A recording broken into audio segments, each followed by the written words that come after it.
Penempatan orang dalam pemerintahan Pak Jokowi hari ini kurang apa?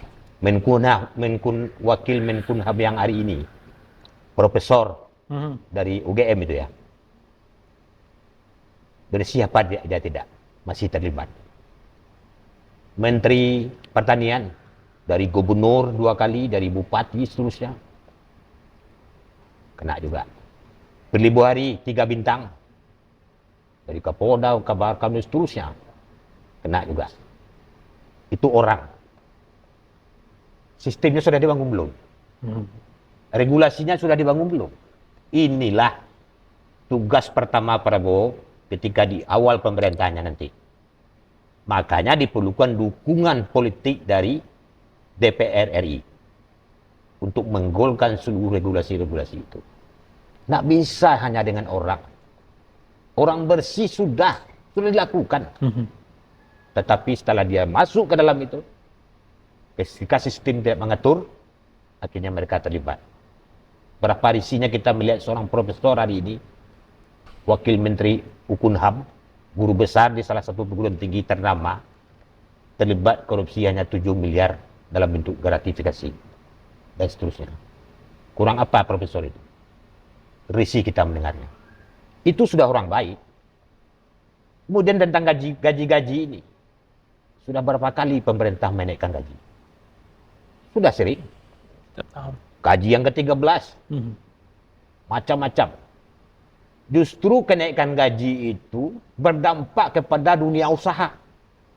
Ketika gaji pegawai dinaikkan, dunia usaha juga harus menaikkan gaji. Sementara usahanya sedang saja. Jadi berdampak. Jadi itu pun harus dihitung. Ada uang di negara ini, gaji pegawai disejahterakan. Tidak bisa seperti itu. Dampaknya juga kepada pegawai perusahaan-perusahaan yang ribuan ini.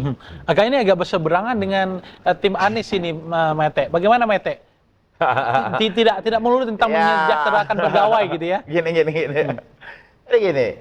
Ini kan yang pertama itu kan memang presidennya dulu, leadernya dulu. Kalau kekuatan di parlemen ini yang biasa ketika Anies misalnya menjadi presiden, nah itu biasanya ketika kongres partai-partai itu jadi orang Anies. Partai itu juga bisa menjadi, karena memang kan ada partai yang tidak mau jadi oposisi gitu ya. Tapi ketika presidennya ini bergabung tapi ikut apa yang saya mau, ya apa yang saya mau tentang pemberantasan korupsi ya. Artinya di parlemen pun yang ditakutkan seperti Bang Mas Pro bilang tadi itu akan terjawab. Ya, bahwa setelah Anies menjadi presiden, bahwa 50+1 di parlemen itu akan dikuasai Anies, itu sudah suatu hal yang sudah pasti gitu ya.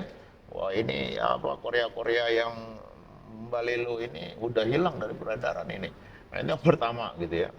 Terus yang kedua, bahwa dari capres-capres yang ada sekarang itu siapa yang berani didesak oleh berani dia masuk ke kandang harimau, ke kampus-kampus ke anak muda. Bahkan Anies itu diteror sama pendukung-pendukung Ganjar di suatu dialog dengan kampus-kampus itu siapa. Dari situ bisa dinilai.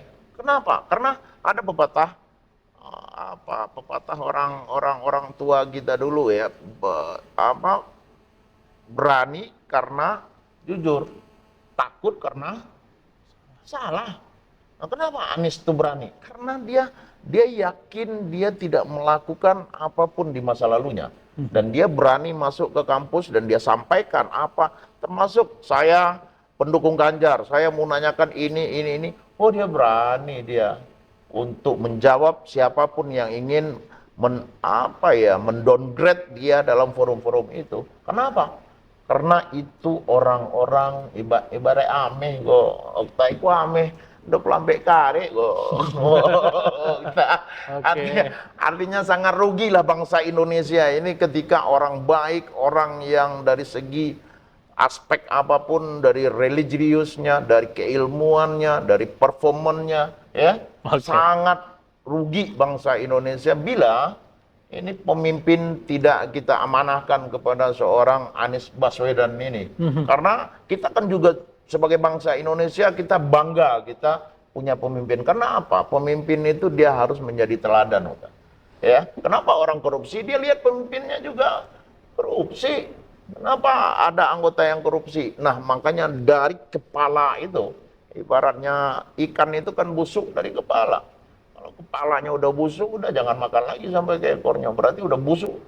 Itu yang terjadi sekarang. Tapi kepala ini bersih, udah ke bawahnya juga bersih. Nah, Baik. itu yang diharapkan oleh masyarakat. Saya berpikir begini, apa alasan masyarakat untuk memilih seseorang? Ya, untuk keadaan Indonesia hari ini, satu saja cukup. Cari pemimpin yang dia bersih dari korupsi, yang dia kita yakini tidak akan melakukan korupsi, dia dari segi apapun dia mempunyai kompetensi.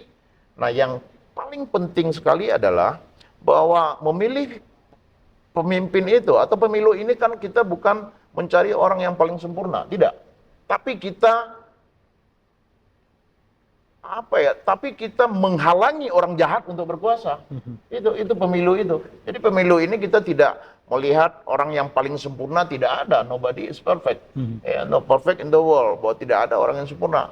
Tapi dengan pemilu ini kita berusaha menghambat orang jahat untuk berkuasa.